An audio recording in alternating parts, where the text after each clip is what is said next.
lot of soul. This is Bass Talk Live. Your host, Mark Jeffries and Matt Pangrack.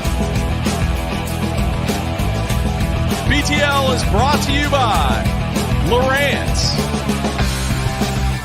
Lose, Strike King Lures, Bass Cat Boats, Ducket Fishing, Spro, AFCO, Big Bite Baits, Sunline, and TH Marine. BTL coming at you. Good Wednesday, everybody. Welcome once again to another edition of BTL Bass Talk Live, where we're going to talk bass fishing and anything else that we want to talk about. Yes, it is the Sunline Hotline show, but more importantly, we have our good friend Bradley Hallman in studio once again. And Bradley, man, the fans want you. They want you. They want more Bradley Hallman. Dude, I have missed being on here. Like, I didn't realize how much time had gone by since I'd been on here. It's been a while. When Matt called me yesterday, texted me yesterday, maybe he did both, I don't know, but he was like, hey, man, you want to be on? I was like, heck yeah, I'll be there, 8:30. Yeah, so we have a lot to talk about, a lot to catch up with you, the Opens, and any other stuff you have going on. And then we will also take some phone calls from the fans out there on the Sunline Hotline. I will put up the number here shortly after we get finished visiting with Bradley here for a few minutes, and then we'll take a break and then come back and take some phone calls. So, all right, Bradley, man, tell us, what are your thoughts about your performance in the last two Opens? Man, the Opens all year have been a grind. I mean, they have been large fields, and it's been a grind. Both events, I went into both of them. Cherokee, I thought I could get a few bites. Neely Henry, I didn't think I was going to get him that good. Matt was having pretty good practice, and I think I kept. We got to set it up. So Bradley just got back from Cherokee Lake last week, and they had, with the COVID, they had back-to-back Opens, the third Central Open of the year and the third Eastern Open of the year. I'm just fishing the Centrals. Bradley's fishing both of them, so he's for the Falcon Rods Angler of the Year deal as well. Top four in all the divisions go. So Neely Henry was 2 weeks ago, 170 boats. Cherokee was last week. Yep. Both of them were grinders. Bradley finished 29th at Neely Henry. Big day two comeback. 31st at Cherokee Lake. Big day two comeback. So when Brad's talking about this is where he's coming in. He's moved up to where are you overall, and then we'll get back to it just to put everything in context. So in case people aren't following the Opens there's nothing else going on that you could follow to see standings or where people are positioned. So I'm sure everyone's on the Open. So I had this pulled up. So you are 14th in the overall with 832 points. The top four go with his Matthew Robertson at 964, and then also in the Easterns with one left on Lay Lake in December, you are 15th, 474. Top four is 541, Scott Martin, but there's a bunch of double qualifiers anyway. You're still alive in the Easterns and the overall. I'm still alive in the Central. So mathematically going into both of them, I knew that I had a chance with 4 tournaments left. Upshaw had told me that he'd done the math on himself, and he was like, look, dude, if I can make average 4 top 30s in these last 4 events, so we'd have fished 4, so halfway through the season, he said, I think that I'll have a mathematical chance. No guarantee that you get in, but mathematically he could get in. He was behind me, and I finished 29th and 31st, so I was teasing him. I was like, hey, dude, I'm averaging 30. But now that it's kind of all falling, it's going to take more than that going forward. Just looking at the stuff, I'm going to have better than top 30s, probably top 15 finishes in the last 2. But like Panger and I were just talking about, I mean, if you're going to finish in the top 4 in the points in anything, you're going to have some phenomenal finishes no matter what anyway. So maybe I've got a couple on my horizon. I'm going to go all out and try to push as hard as I can. The last 2 events really have been tough on me day one. Both events were tough events to begin with. And Neely Henry, man, I can't lie. I don't even remember what I had the first day, maybe 5 pounds or something. Oh, well, that happens to be in the statistics, which I will pull up very soon here because this was highly impressive, what you did at Neely Henry. 85 tournaments with bass. Wow. Here we go. We'll make sure, see if it loads quickly here because this is super impressive because Neely Henry sucked. It was For- not, for it was some not people. good. All right. You just click day 3. Yeah, but it'll show all of them. Okay. It'll show all the days. Once it. But yeah, I mean, it was a grind, and I knew they were both going to be grinds. Neely Henry's a little bit embarrassing because, man, honestly, the reason I caught him was just out of natural reaction to having a bad day and just kind of being let down. I had 2 fish for 5 pounds and 1 ounce the first day. Which are 2 good ones. They were. I had a big one crush a chatterbait first thing in the morning, and then I caught another one within an hour, and I was like, it's going to be an all right day. Like, I've got a couple that'll go close to 5 right now. And, yeah, the wheels fell off. Now, the we train. had kind of talked a little bit. Now, I didn't get much practice there, and I'd been talking a little bit to Brad, but I talked the night before the tournament, just general stuff as far as what type of weight you think it's going to be and whatnot. And I was like, man, I think I can do it. So we see each other, 5 times on day 1? Yeah, definitely. We're like kind of running the same type of stuff. And I see him and he's like, I got 2, and I think I had 3, and then I had like 4, and you still had 2, and then I had a limited and cold, and Brad had still I had forgot 2. about this. And the third time, Brad is in full spin out mode. I've never seen you in full spin out mode. He's in such full spin out mode that I suggest a location for a drop shot, and he immediately goes, I'm on it. So there's this Wow. place. Let me set this up. Is that not true, This though? is how this goes down. Okay. With Golden Horseshoe Boy here. Yeah. I had actually thought about this place. When the current kicks on, there was a pinch point. We'll just leave it at that. I won't go into any more detail other than it's a pinch point. Okay. And it is an obvious pinch point. And I thought, they didn't turn the current on Neely Henry until the afternoon each day.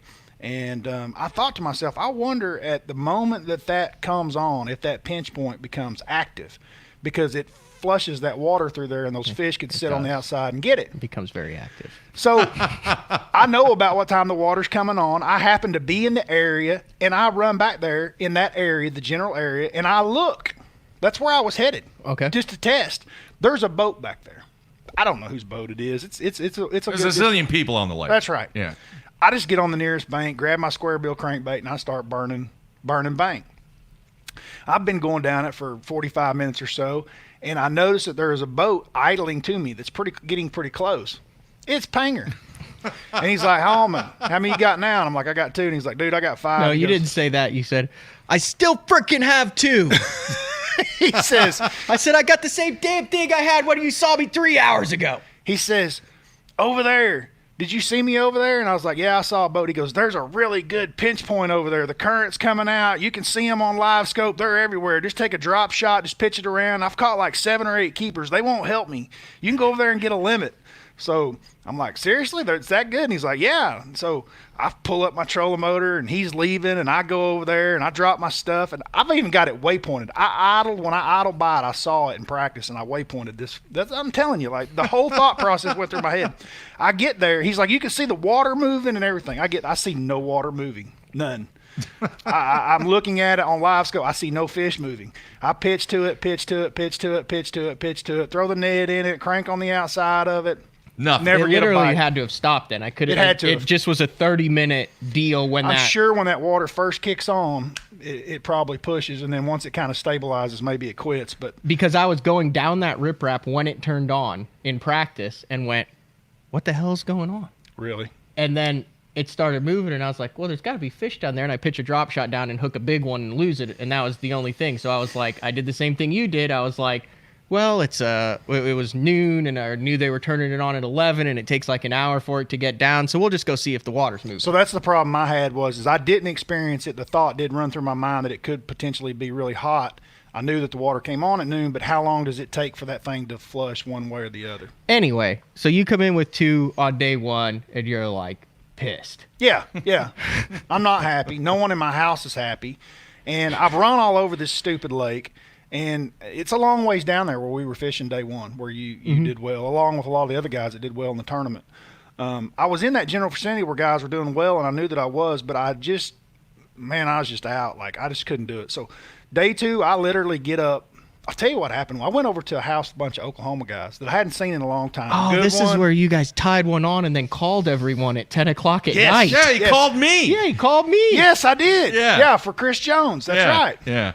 Yeah, Jeffries is like, they called and I think they'd been drinking. They and were feeling like, pretty good. They were hey, we Jeffries. We were cutting some frustration. Why the hell hasn't Chris Jones been on BTL? He's won 2 opens. Yeah. Here in Oklahoma, and you ain't even had Chris on yet. He'll be it anyway. Then they called me. Who was it? Hightower was there. Goodwin. Yeah. You, Chris Jones. Yeah, there's a bunch of Oklahoma guys there. And really it was a group of guys I hadn't seen or got to hang out with in a long time, and they were actually staying. I just had to walk over to where they were. So anyway, we cooked fried crappie and had fish, had a good dinner, had some ribeyes and stuff, and we all were just discussing because no one had caught them, so we were all just discussing master plans, and I don't know who was in the group. They were like, man, we ought to just stay right here because, they got to be somewhere right here. Mm-hmm. So day 2, man, I was like, I'm not running all over the place. I'm not going down the lake. I'm just going to go in here and just start fishing. So I ran about 1.5 miles down past takeoff. I dropped my trolling motor, started fishing the water willow. It was millions of it, and I had very few bites in it all through practice.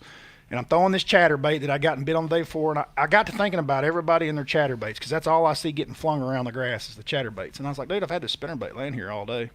And I picked that sucker up, and I start throwing it, and I realized before it even happens, I'm like, man, my boat's moving a lot slower. Like I'm not on high. My handle's not on high. Like just the letdown of everything kind of helped me slow down.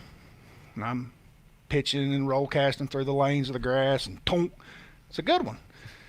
Tonk. Another good one. I'm like, ooh, I know what this is. So by the end of the day, I'd caught 3 limits of fish. I had 15 keepers on a place that was extremely tough, and it was just a matter of slowing down.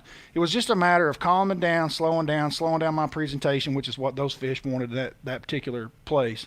And it was amazing what happened at the end of the day. And 15 keepers out of stuff that literally probably 60 guys had fished through over the past 5 days in 1.5 deep water willows. Pretty impressive. Hey, on the instant feedback, John wants to know, did either one of you guys try to do anything offshore? Absolutely. We tried everything on the planet. I didn't. I never went offshore at all. Oh, I did. Castledine was full-blown running it. That's what his game was. He called me at some point in practice. He's like, dude, get up here. I found some stuff. I need some help breaking this down. So we spent a good half a day of practice trying to break it down, and he ended up doing it in the tournament. It was tough out there, but he was getting a few bites. All right. So then you go from there to Cherokee, and it seems like if Neely Henry was tough, Cherokee was somewhat even tougher. It was tougher. It was going to be tougher, and we knew that going in. The big thing for Cherokee for me personally is that when we got there, I started getting a few bites on some isolated cover stuff. I can't even go into detail how much Garmin Live Scope was huge for me there because I was catching fish in 20 to 30 foot of water. And a lot of the fish that I was fishing for were on isolated targets, whether it be a piece of concrete or brush pile or a rock, just a rock rubble place that was isolated away from, like in a pea gravel area or something. But I could see those fish on Live Scope and literally throw a swim bait, let it sink all the way down on like a 3/8 ounce or 1/4 ounce head, and then just put it right in front of their face. I mean, it was stupid. Brad called me after the final day of practice, and you were like, dude, I'm gonna catch him unless Zeta screws me. Right. The issue was with that isolated target stuff, say it was a brush pile, the sun really positioned those fish, and we spent the entire practice in the sun, except for the last half day of practice was cloudy. And I went out that day and had 5 bites just throwing a swim bait down rock banks pretty shallow, and I thought, I can do this when Zeta's here, and then when the sun comes out, maybe I can catch them. But we had very little sun throughout the first 2 days of the event, and I just ended up having to scrape it out. And I caught a few on the swim bait, and I caught majority on the second day on the Ned rig. But limit, same thing, 5 pounds, 5.5 pounds on day 1, 2 fish, way down there, and then almost 10 pounds on the second day. So like carbon copy events back to back to literally save your season. I couldn't even believe I caught a limit. When I put the 5th one in the box on day 2, I had a conger with me that listens to BTL and stuff all the time, great guy. I looked at him. I said, I can't even believe I've caught 5 on this place because it's just so brutal. To put 5 keepers in the box on that place was very difficult. All right. Blake in Georgia wants to know, can you go through what you changed from day 1 to day 2? Both events, kind of the same thing. I started the day a little bit on day 1, a little bit, quite honestly, for as experienced as I am, a little bit too high strung. And that continued through both days. I had some issues day 1 with the same thing. Some things that I forgot. This will show you how human I am. This was like I can't even believe I did this at Cherokee, dude. So the last day of practice, I'm going and jumping places, and that's what I'm going to be doing throughout this event. I'm not staying anywhere very long. It's a trolling motor up, trolling motor down, trolling motor up, trolling motor down. And I noticed that the cable on my Garmin, you know how when the cables where you pull them up and down, and it's one of the steel cables. And you know how whenever they start to fray after being used over and over a long period of time, this thing was down to like 1 or 2 coils left, and there's like 15 that are frayed sticking out. And I thought to myself, well, that's good that I noticed that, because it's only a half day of practice and get off the water and do my tackle when I go to registration. I'll take my boat, it'll be with me, and I'll stop by surf trailer and I'll put one on. Next morning was tournament takeoff. I take off, I run to my first spot, put my trolling motor down, I start fishing, and I look down and I see all those frays. Oh, geez. So with everything that we've got on the line and everything that we've put into this, how in the world can I forget that? Because it's locked down if it breaks. It's locked down, and that Garmin is all of them are extremely hard to get up. Once it's down in the lock position, if it breaks in that lock position. Because you have to kind of pop it, so when you pop it, that's where you I called the Garmin support crew. He'd already gone to town. He wasn't even back at takeoff, and Logan, and he worked with me. I said, look, dude, you just, wherever's closest to you, you give me a waypoint, I'll meet you. I knew it was going to be a 5-minute fix. I had an extra one, but it was a TH handle deal. Doesn't fit the new one. Doesn't fit the new Garmin. Wait. So on Instagram, I just want to get this straight here. I just want to make sure. Didn't you post something about Garmin? Yeah, service crew. Wait. You said... I had some technical difficulties. I can't thank the Garmin Fish Hunt Crew service crew enough who came on the water to help me out. Yep. It was a trolling motor cable. He had no cable. I had no cable. Wow. No cable. And I just, I spent the day mad at myself. I spent the whole week, I drove home mad at myself. How in the world did I forget that? Like, of all the things that we think of, how in the world do you forget that? Well, hell, I went out in a tournament with no prop wrench and the spare prop in the truck, so I didn't really have any room to talk. Yeah, but like He's got you beat there, Bradley. He didn't know that it was going to break. Like I've got something I know is about to break. Like, it's obvious. Yeah. All right. From a fishing perspective, though, pattern, tactical. Right. How did you approach day 2 compared to day 1? I started at takeoff once again, like I did day 2. I didn't run to the other end of the lake. I basically, at the first day, I ran way up and fished. This day, and fished my way back. This time I went in reverse order, and I started by takeoff, and I fished my way up. And then once I got up, I didn't like it, and I came back down, and I stayed at that bottom end of the lake, and it's where I caught my fish. I'm just a lot more relaxed. Just a lot more, everything flows. Whenever you're doing things right, your decisions are better, things just flow. You're not in a hurry, like you realize that you've got 8 hours to catch fish. And I mean, you only need a bite every hour and a half or something to average 5 on that can make it 5. So I just chilled out. And I honestly believe, I kept telling myself that I'll hit a spot somewhere that you're going to get multiple bites. And that's what happened. About 1 o'clock, I pulled up on a spot and I caught 4 keepers off of it. What was special about it? You don't have to give up the juice. By that point, I had kind of started figuring out more of the pattern with the cloudy weather. Yeah. And for me, it was isolated rock. That was the thing that was working for me from day 1 and day 2 in the clouds. That was different in practice, and just slowing down. But it was like little secondary points and things like that. Now I'm talking in 25 to 30 foot of water, but like you would go in some of those bays. They wouldn't be on that main point coming in, but they might be on a secondary point if it had a little rubble on it. So, like, they were kind of pea gravel pockets, but then you'd find a rubble, with your side image. So, you fished 6 opens this year. Obviously, you had that giant first thing at the morning. Your first decision of the 2020 opens was an 8-pounder. It was a great We all decision. remember that. But, dude, now I'm looking at Arkansas River, started on a spot that was blown out, thought you could catch a quick limit, sucky first half of the day. Sam Rayburn, thought you were going to jack him flipping. Started out sucky first half of the day. Lake Hartwell, thought you were on something big there. Did you have a good first half of the first morning there, or were you struggling the first half of the first day, too, up till noon? Hartwell, I was on the fish, on the spots, had everything down. The thing I didn't have at Hartwell was the cricket. I had 43 blow-ups the first day of the tournament, and I hooked and landed 8 fish out of 43. Did you have a limit before 10 or 11 then, that first day? I don't honestly even remember. And then Neely Henry, we saw how that started out, and then Cherokee, how that started out. So 5 out of your 6 tournaments, your original game plan is out the frickin' window by noon on day 1, right? Right. Absolutely. Think about that one, Mark. Wow. And you're still in it. Yeah. Well, I mean, it's part of, just going fishing every day, and you don't know where it's going to fall. I mean, you could end up really, really bad in some of them, like I did at Rayburn. Rayburn's my worst finish of the year, and on a schedule, on a calendar, that was not one that I was going to be extremely worried about. And going into the event, it was the best practice I had of all of them, too. Yeah. But that seems to be typical and common amongst a lot of fishermen. It seems like sometimes your worst practices end up being some of your better tournaments, and sometimes, and I don't know why it's that way. But I do.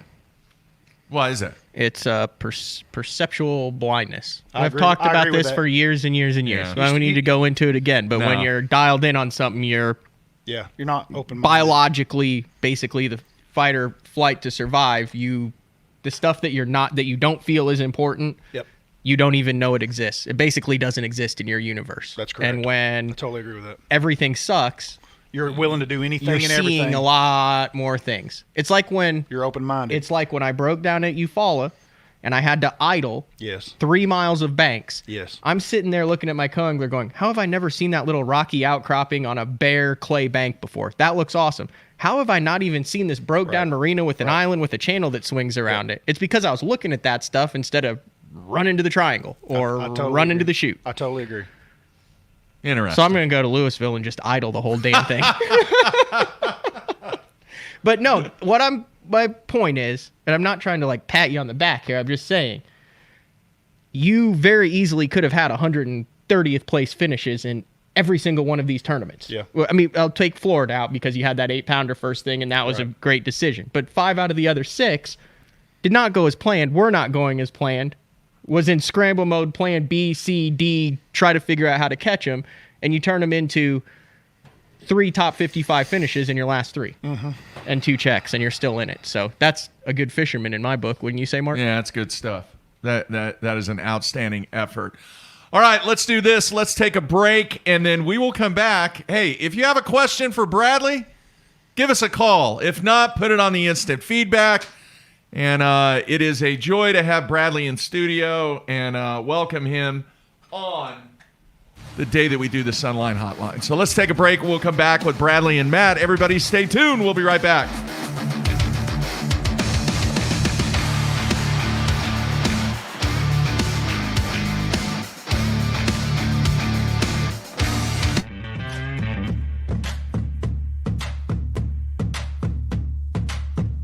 The ultimate fishing system starts with Lowrance Hds Live.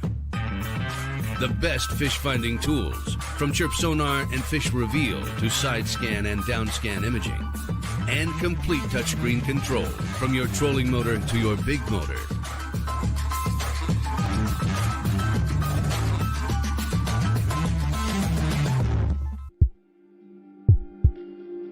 We've paired one of the most iconic hulls in the history of bass boats with a proven lineup of trusted accessories. We're bringing you best-in-class value and performance, leaving others in your wake.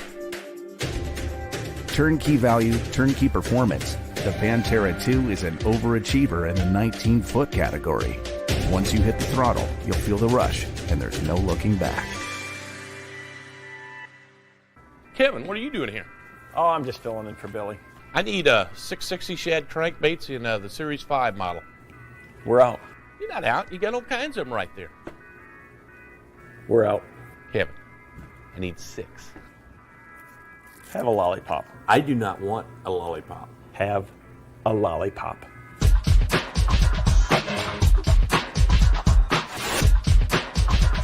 Do you have it in sexy shad color? At Duckett Fishing, we have assembled the top pros in the country to help us design rods to give you a competitive advantage. Castability, strength, durability, action, sensitivity, weight and balance, and consistency. Combine that with the best warranty in the industry, and you have rods that are pro-driven. Duckett Fishing, pro-driven. Blue Water by TH Marine. Offering LED lighting solutions for your boat, trailer, truck, ATV, and so much more. Engineered and built to be rugged, waterproof, and submersible options. Designed for easy installation, Blue Water is available in a variety of colors and styles. All backed by a limited lifetime warranty. Blue Water by TH Marine.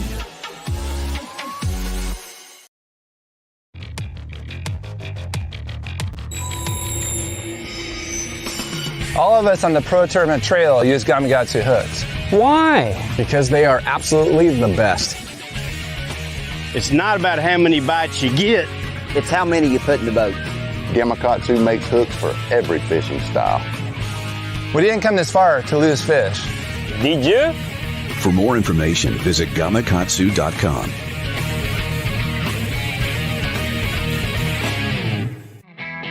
The Big Bite Baits Kamikaze Swim On is a very unique bait, and it's got a full body but with ribs to give it a bigger profile but not more plastic. It's got a jointed tail that gives it a lot of action, as well as this up and down crawl type trail with holes and ribs in it, so it creates a bubble trail almost. This bait is supposed to be fished upside down or vertical like this on a great for a chatterbait. I prefer it on a swim jig as well, but you can also cut it down and put it on the back of a finesse jig. You know, flip it around for some spotted bass or flipping docks. Anytime you want a small, compact, little trailer for it, this is great for it. So check out the full lineup of swim-ons at bigbitebaits.com.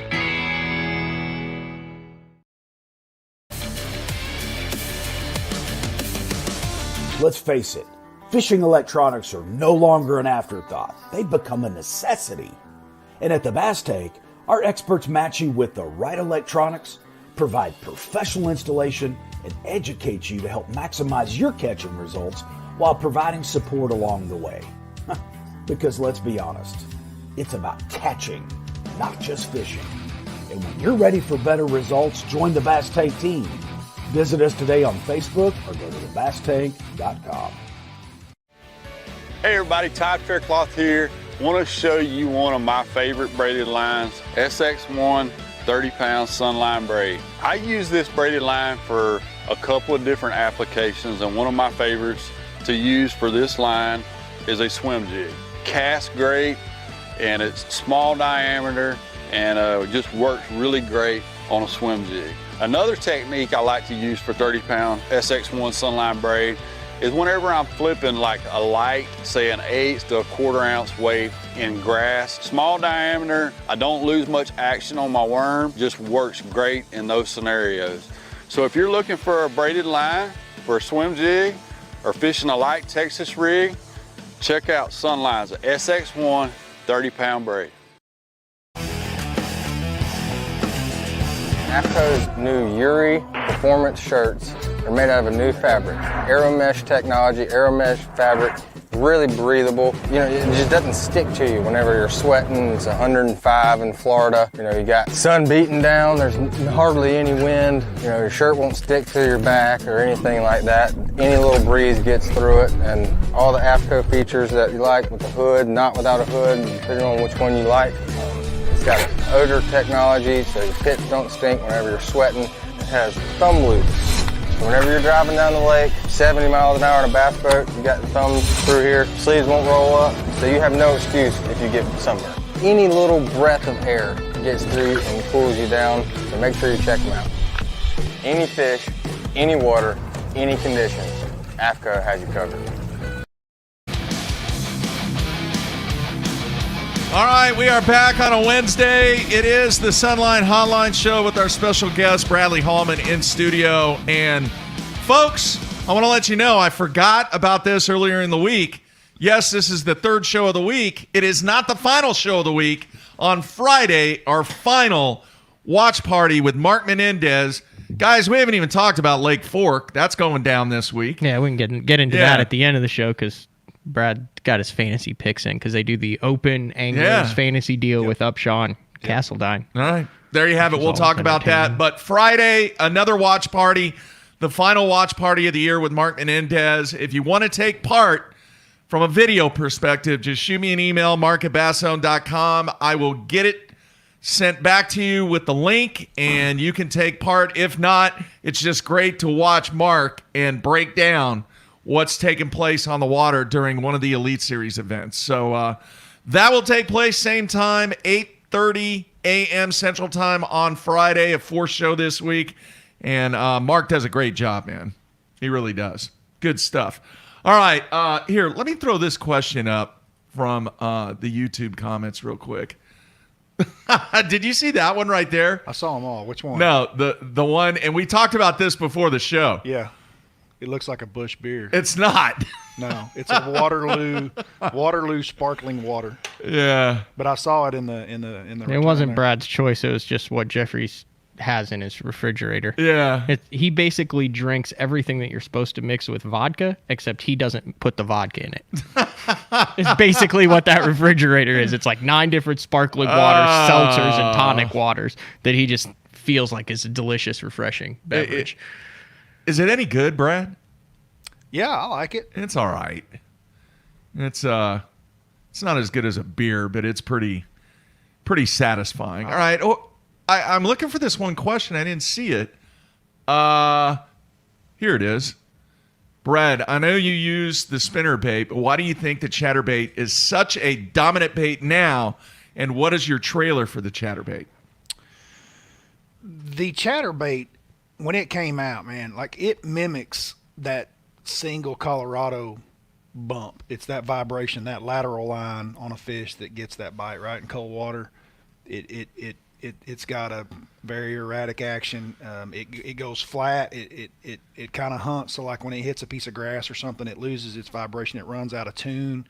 Those are things that key fish. I think that's the reason that it works so well, and why it's dominant. What trailer?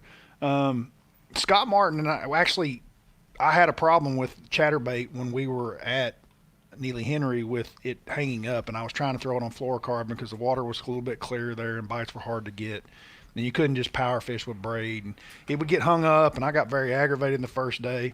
And I was using a tail that was vertical up and down, and I was able to take another bait and flip it horizontal, and this is what Scott told me. He said because whenever that chatterbait's coming through the grass, those are just stems, or wood. I guess it would work the same. Just this simple change made that much of a difference. But the horizontal makes it plane straight so that it doesn't tilt whenever it comes over a piece of cover. And so just by turning your trailer from vertical to horizontal, you can actually make that bait a lot more weedless. So the swim on usually goes kicks like that. Correct. But you flipped it. I went to a different bait. I did. I had the swim on at first, vertical. The swim on's probably not enough rudder. Okay. Because it gets real thin down there. Because it's real more thin action. down there. Right. I laid another bait that was wider. You could use a bunch of different baits, but laid one horizontal that was act more as a rudder and keep that hook straight up and down, even whenever you come up to a piece of cover. Right. It doesn't cause it to roll over. It keeps it from rolling. So on my chatterbait, my video is going to be out hopefully tomorrow of Neely Henry, and I caught a couple keyfish on the chatterbait. But my deal was with that swim on, because it is so thin, I could skip that sucker so far under the dock, and then one crank in, I've already got a ton of action, because I want a ton of action in the shade. It's like a foot deep under there. It's dark. I'm bringing it past pylons. So that's why I wanted a lot of action. So you'll see I catch 1-2 cranks, boom, the fish eat it. Yep. But you're fishing a completely different style I was in the grass. water willow, right in the grass, and that will change my huge difference. All right, let's do this. Let's go to the phones. We have a call. Hey, who is this? Rob from Springfield, Illinois. Rob, how are you, man? What's on your mind? Doing good, man. Hey, I just basically wanted to say that I appreciate what you guys do, how you cover the industry and stuff like that, because it's fun to listen to all the shows. I got to meet Bradley at the Bassmaster Classic, and came across really great. Good pro, and enjoy all of Matt's stuff that he's doing with YouTube and everything. So I just wanted to give you guys a kind of a rate you as a 10, I guess. All right, man. Thanks, dude. Thanks. Yeah, I appreciate that, dude. Keep it up. All right, man. Take care, luck, man. Brad. Good luck with the rest of them, Bradley and Matt. Thank you. Thank you very much. We'll All see right. ya. Be safe. All right, let's go to Frank Scalish Jr. All right, let me get this one queued up on the YouTube comments. Brad, what is your approach to breaking down a lake that you have never been on? I know weather and time of the year but I am more interested in how you approach a large lake. I'm guessing this is Frank's boy, right? The Frank Scalish that I know. Aspiring to be a professional angler. I do a lot of map research, and I do a whole lot of Google Earth, and depending on, obviously, a million different things as far as type of reservoir, river run, locking dams, no locking dams, steady river, natural lakes, all that comes into play. But I'm basically just going to be as much as, like yourself and your dad have been around the country, I'm going to base it off of just seasonal patterns, and then I'm going to eliminate probably 90% of the lake before I get there just by seasonal patterns, using maps, docks, and things like that are going on, and get a pretty good idea. I was telling one of my callers the other day, this is some of the best advice that I was given young in my career, and it holds true to this day. But you can take, let's use Neely Henry for example. You can take a lake and you can basically look at it and just go, okay, what are the 3 main types of cover that are on this lake? So this is a lake you've never been to before. And whatever the 3 main types of cover are, I guarantee you they're going to play in the tournament no matter what the seasonal patterns or what time of year. The seasonal patterns will dictate where they are in that cover as far as where they lay out in the lake on a map. But so with Neely Henry, for example, has a lot of water willow, number 1, uno.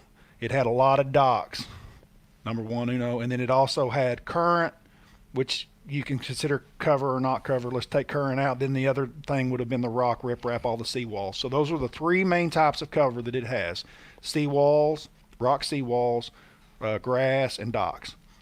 All 3 of them played. If you watch Panger's videos, you watch any of my videos, you're going to see everything play that I just talked about. And those are the 3 main types of cover. And that's what they choose to use. Grand Lake, let's just take Grand Lake. So it would be rocks, docks, and when the water's high, it's bushes and willows, but it's rocks and docks, right? I mean, those are the 2. And they're caught off of them every single time. The ledges become part of that. The Great Lakes, where you live, what are the main types of cover? I learned from your dad listening to this show right here. Glacial deposit. Yeah. Glacier deposits, man. So, I mean, it's a topic. Off reefs. Yeah. So rocks and things like that. But if you take the main types of cover that exist on any type of impoundment, a lot of them are visual. You go to the Carolinas and Georgia, it's all about the points and the islands, because there's more points on a Clark's Hill or a Hartwell than you'll see anywhere in the country on any other lakes. It's just jammed up with points. So you do your research, find a particular area of the lake that, hey, you start doing BFLs and Opens and Elite Series at FLW and stuff, and you're like, hey, there's a lot of tournaments that are won in this area. You learn these are the predominant types of cover, and now you're in a productive area fishing the primary types of cover. Right. And now you have time to figure out which one you're most comfortable with, which suits your style, or which one the fish are relating to that time of year. And you've taken a 60,000 acre fisher and you've turned it into 10,000 acres. Absolutely. All right, let's go back to the phones. Hey, who is this? This is Tyler from Tyler, Texas. How are y'all doing this morning? Doing good, man. What's on your mind? Got a question for Grasshopper and Bradley. I would like to know, given you guys doing the Opens, what does it really take after looking at the standings to put together that year to make the top 5 or make the cut off of people who have already qualified or already in the Elite Series? It takes consistency. I think it takes consistency. You can't leave pounds on the table, is what I've learned in my first 3 tournaments. Like, I look at it as you look at like a Major League Baseball season, a regular season, and they play 160 games, and 30 games in, you might blow a lead in the 9th inning and it doesn't seem important, and you come down to 1 game or a half game in a wild card race 160 games later, and you're looking back at a lead you blew in the 9th inning when you were up by 4 runs and you'd played 8 games in a row and it didn't seem like much at the time. Now you're looking back going, damn, man, if we had just turned that double play or gotten out of that inning, we're in the playoffs.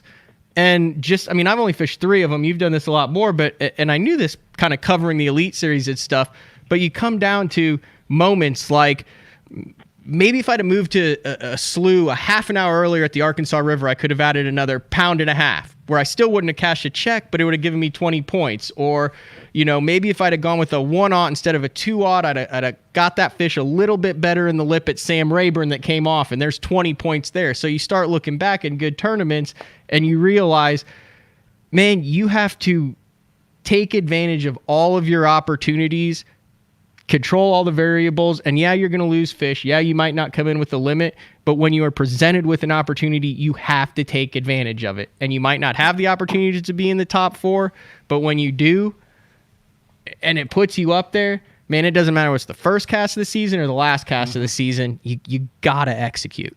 Yeah. To me, it's just no bombs. I mean, that's the deal. And a 52nd place finish in an open, you come away with no check, no money, you do all that traveling, and you feel like you had a unsuccessful event. But at the end of the year, I'm telling you guys, with the field sizes that we have, 52nd place finish is a good finish. It's a salvage. It's the opposite of doing what he's talking about. And as far as how you get that done, and can be a lot of different ways, but every fish matters. I mean, every single one. I mean, it's even to the point where, you know, you've got a decent limit, and do you let your co-angler throw on a dock that you know you could get a bite because he needs his 3rd fish? And if he catches a 3-pounder that calls you up a pound, that could be 11 points, and then you miss the Elite Series by 8 points. Yeah. Like, you can't let your foot off of the gas. You can't let your foot off the gas, no doubt. Yeah. Tyler, So, follow up to that, sir? No, go ahead, man. So with all that being said, now, you know, this year being the first year of the Opens where you see a lot of guys coming from the, you know, FLW or the Big Five or whatever it is, you know, now to the Opens and kind of flooding the field, because you have a lot of regional sticks in the Opens, and then you add those guys who had already been doing it for so long as a profession. How can you explain just really how tough it is? Because the field has gotten substantially tougher. Like, how do you prepare for that? Do you just not worry about it? You know, because there is a lot more competition in these Opens than we've seen in prior years. I have, in my career, I fished against everybody. I mean, I spent 6 years on the Elite Series. I fished against them all. Just about any name that's out there, there's very few guys that I have not fished against. Strongest fields that have ever been put together, I've fished against them. The bottom line at the end of the day is you got to catch them. And if you catch them, it takes care of itself. It doesn't really matter who's there. And I truly believe that. Does it make it harder in the standings? Absolutely. Because as those fields become stronger, it's harder. A 12-pound bag or a 13-pound bag that is par becomes not quite so par. You need 13.5 to 14, you know, because you've got a little bit better overall average of an angler out there, and that does happen. The field sizes with the Opens this year is a little different because of the field sizes being so big, and like you say, the quality of the competition that's there. Along with the fall, man, and a lot of people aren't talking about that, but with COVID and everything got pushed back to the fall, you got to realize that most of us on tours, we're really geared towards springtime fishing, spawn, pre-spawn, post-spawn, Right. and that's really where we hone in. And so I know, like in the house that I stay in, the group of guys, man, I've got a couple of the best sight fishermen in the world, and for Right, you them got a bunch of sticks, and they miss out on those tournaments. and for them not to be able to use that strength at all in these Opens has been like, believe me, we've talked about it. Like, hey man, if this was a spring, it wouldn't be so volatile. It wouldn't be so up and down, and it's a little bit more stable. But I like it. I mean, it's been what it's been, and I enjoy fishing in the fall. But it has been a little bit more of a wild card. It's a little bit harder to just be consistent in the fall. Hey, real quick, Bradley, this kind of ties into what Tyler asked. Does it really matter who's in the field? Is it not all about what you do, not what everybody else does? More so in the point standings, yes. Less so in an individual event. Does that make sense? A little bit, yeah. If you catch them, you catch them. Yeah. That's how it is. But, man, in the points, like I say, it does matter a little bit because, like I say, 13 pounds, depending on who all's there, can be a check, okay? You know, you saw this in the Elite Series for many years where like that check range where guys were just like, hey, what's the check cut going to be? And it was amazing how high that thing would be because, like, dude, I'm telling you, you go out there and practice for 3 days, and we all can usually nail about where it's going to be. And with that group, man, you would say it's going to be this, and then we would all have to add a pound to what we thought we could catch. I mean, that's really where it was, and that was because of the level of competition. All right. Anything else, Tyler? Yeah, I got one for you. I'm a bowler. I'd like to know your take on comparing what's happened in the bowling world here in this last year with EBI going out, Brunswick acquiring them, and acquiring really, just being like a two-ball race or two-company race between Brunswick and Storm, and what we see happening in the fishing world where it's becoming giant conglomerates. So really guys don't have much of a choice. You take a contract and you get, certain products within that, but it's so easy to terminate rather than guys piece together their own contracts and be with who they'd like to be. Well, I think the similarity between a professional angler and a professional bowler when it comes to sponsorship and generating revenue in signing contracts, I think it's exactly the same. I think you've got the 10 percenters. I think 10% of the people really earn really good money in representing the brands that are involved in the fishing world and the brands that are in the bowling ball world. Unlike fishing, though, the bowling world, who else is going to join in from a sponsorship standpoint to where these guys make money? At least in the fishing world, you have multiple companies that you can generate revenue from. In the bowling world, it's pretty much the ball companies, and that's it. Now, the big difference from a business perspective is you have more private equity groups involved in the fishing world than you do in the bowling world.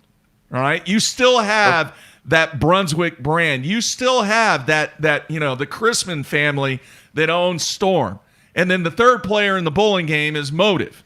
And it's basically a family. But I think you're seeing a comparison from guys being able to earn money and make a living in both of these entities are the 10 percenters. So what keeps the 90% coming back in both worlds? That's a great question. I think it is that opportunity to get that blue trophy or to get the red trophy, either one. There is something about having that competitive nature to where you bust your tail, you sacrifice, and you are fully committed, just like Matt. Matt is fully committed to try and make the Elite Series. And full send, Matt. I mean, he is all in. And that's all he is focused on right now. I mean, in the grand perspective, there's still other stuff that takes place in life, but from where he wants his girlfriend's horses. But from where you want to be, Matt, do you agree with this? I mean, that is where your focus is. It's the same thing in bowling. The only difference is fishing has a platform, and the only platform, multiple platforms, and the only platform that exists for bowling right now is the PBA and a little bit of Bolero. I mean, it's all Bolero now. There's all kinds of discussion about that the tour stops next year are only going to take place in Bolero centers. And, that is a 2-hour discussion that you and I can have totally off the show about the challenges that the PBA has. Very similar to some of the challenges that fishing has, though. So I don't know, man. There's a handful of guys that are earning a decent living in bowling, and there's the 10 percenters that are earning a really, really good living in the fishing world. Gotcha. So one last thing with you on bowling. Do you think we could say Grasshopper is like Wesley Lowe, where he's up and coming and shows a lot of promise, but he has a little refinement to do? Hey, I told him when we went last night, what was it, last night or the night before? Monday night. I told him, bowling. I said, dude, you've got potential. And I said that a lot. His early game is very, very structured. It's very potentialized. I was touching 20 miles an hour. Yeah, he's using a house ball. He didn't know. That's like somebody just grabbing a rod out of the rack going, yeah, here, I'm going to go, throw an Alabama rig or whatever. I mean, it's just, you can't really truly get an indication of what your game is like when you're placating me. You don't have, a fitted ball and all that. Yeah, but he's got potential, man. I'm actually going to get him a ball. We're going to drill it. We're going to get him fitted. He said he likes doing it. So we're gonna see if I can teach the grasshopper. Jeffrey's got so pissed. It's just what you need. I like it. I like it. had 4 strikes in a row, and Jeffries was giving me 60 pins, and it became obvious he had a couple open frames during that, and I mean I was feeling it, and Jeffries was getting pissed. Yeah, I was mad because I went double, to start off, and then I went blower 7-10. I was just like, oh, come on. And the Matt, lanes next time you throw 4 in a row, you got to come off that approach yelling ham bone. Let everybody in the house know, baby. No, but seriously, man, I'm totally serious. He does have potential, and I told him that all night. Good. So we'll see what happens. That's what he needs. He needs another hobby. He's got nothing that's else. Exactly what he needs is another hobby. Hey, he's a really good. When are you going to get Bradley out on the lanes and get him a few natty lights out there and see him really turn up? Have you ever bowled? Yeah, with natty lights, like what he's talking He's about. got 4 kids. Of course, you've gone bowling. Yeah, the kids go. Right. Of course. Yep. Absolutely. Yeah. And So pizza. what's your average? I'm just curious. What's your average? Do you bowl league? Right now, I'm at about a 196. Okay. All right. Do you bowl there in Tyler? Yes, sir. All right. I know there's a huge tournament in Longview, which is not too far from Yeah, there. the Longview doubles. It just took place a few weeks ago. Yeah. Yeah. Or that was in August. Yeah. I go and watch it all the time. Very every cool. year. All right, I want to ask you this because I know you're close to Lake Fork. Are you planning on going and watching any of the action at Lake Fork? I don't even know if they're going to allow people there. Are they? Do you know? I think right now with the climate we have in East Texas, they'll allow people, but I think it'll come down to bass. Okay. I went last year and cheered on Grow and a bunch of the mullet crew. Because they're fun, and I got to meet them during the opens last year when I fished a few as a co-angler, and it was fun. I went on Thursday, but this year I'm not going to get to between work and I'm like paying rack a little bit. My girlfriend lives a little ways away, so I go see her on the weekends when I get a chance. All right. Between everything. All right, man. Last thing I'm gonna say, and then I greatly appreciate you calling in. But there's a guy that is a guide on Lake Fork. And I don't know if you're into going out with a guide on Lake Fork, but his name is David Ozio. He's a PBA Hall of Famer, one of the greatest bowlers of all time, and he is a stick on Lake Fork. So if you're looking to have a good time, just check out his website. You can talk bowling, you can talk fishing. It's a great time, and he is definitely a stick on Lake Fork. I don't know if I could talk bowling with him. I'm a typical house bowler hack, man. No, he believe me, David, great guy, would love talking about bowling. Look up some of the videos from his younger years. I've seen his on videos YouTube. since you mentioned him, and just how talking about him and stuff. I looked him up. Yeah, he's kind of along there with homeboy kicking the foul light. Oh yeah, with Marshall, but great dude, great angler on Lake Fork. So he does some stuff on other lakes around Lake Fork too. So check it out, man. We appreciate you calling in. For sure. Thank you guys, and good luck to you guys for your last tournament in the Opens. Thank you. All right, man. Take care. Appreciate it. All right, see you. All right, I did not. That got technical. He knew his stuff, man. I had no intention of. You could talk turning with into him for bowling. You talk could talk live. with him for hours, Mark. He That's knew kind his of cool, stuff. man. He even knew about the Longview doubles. Oh yeah. But yeah, that's cool, man. Hey, I'm reaching out. Anyway, let's see here. The Sunline hotline number continues to roll through the screen. I know there's been a couple of questions. Did you see anything? Man, I'm trying to scroll through here. I know somebody asked, and I don't know where it is on here. Somebody asked about what your experience and what your knowledge is of Louisville. Yeah, I did see that question. Yeah. I've only been there once. Have you been there, Matt? Yeah. Well, we've been through this on the show. He had the college stuff on Louisville. Yeah. I fished an open there once, and I think I let it going into the last day, and I didn't catch a bass. And, But that was I still 10 only lost degrees by like outside, 3 wasn't ounces it? Without catching a bass. Wasn't it like 10 degrees outside? Yeah, it was and the coldest day of the winter. Yeah, it was nuts. And I'd been catching them like 6 inches deep. What's the Sunline hotline number again in case people? 405 253-5543. Damn good team effort there, Brad. All right, here we go. Let's go back to the phones. Hey, who is this?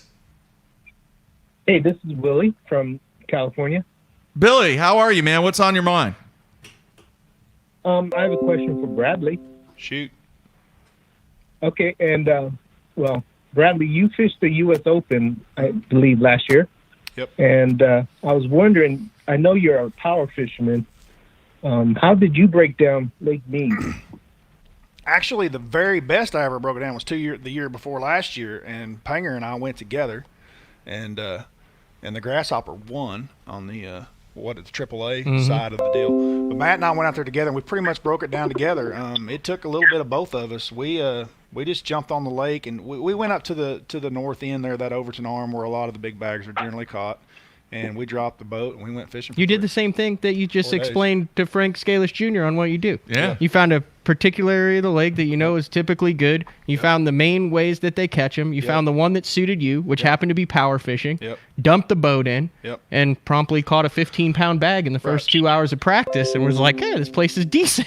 Yeah. and Matt was like, hey, this is not normal. But what it basically was is I went to the flat, just like he said, did the research on the place, knew the Overton Arm historically had good potential for big fish. And we went there, we found the grass. We stayed in the grass and we power fished it, and there's some 3 and 4 pounders and 4.5 pounders, 5 pounders that live in that grass. Whereas the rest of the lake is more drop shotting, fishing deeper rocks and stuff like that. Grass is a big part of that Overton Arm, and that's what we focused on. Now you've broken down other parts of the lake since then. Yeah, I did the other arm. I always forget the name of it, but if you go all the way to the east. It's the same thing. The basin opens up, and it's a flatter basin. What's that called, Mark? I don't know. I can't remember. And it's got a lot of grass in it as well. And I fished it as well on the year that you're talking about last year. I spent most of my time over there fishing, and it's a good arm. They're both good arms. They both have grass, and even that the Vegas Wash area, same thing. It's got a lot of flat areas in it that are shallow, and there's so much grass in there. The year that Matt was with me, we went in there, dude, and there's so many coots. Like, those coots are like what I'm looking for, because they're eating grass, right? And when you see these huge flocks of coot floating around everywhere, there's a lot of grass. And, man, that place in there looked like the mother lode, and we never got bit in there. But somewhere in there, the school exists. As far as stuff floating on the top, would you say coots means there's good submergent vegetation? Absolutely. Turtles means there's brush piles somewhere underneath them. That's what a lot of guys don't tell them. The turtle trick. So the turtle trick is cool, dude.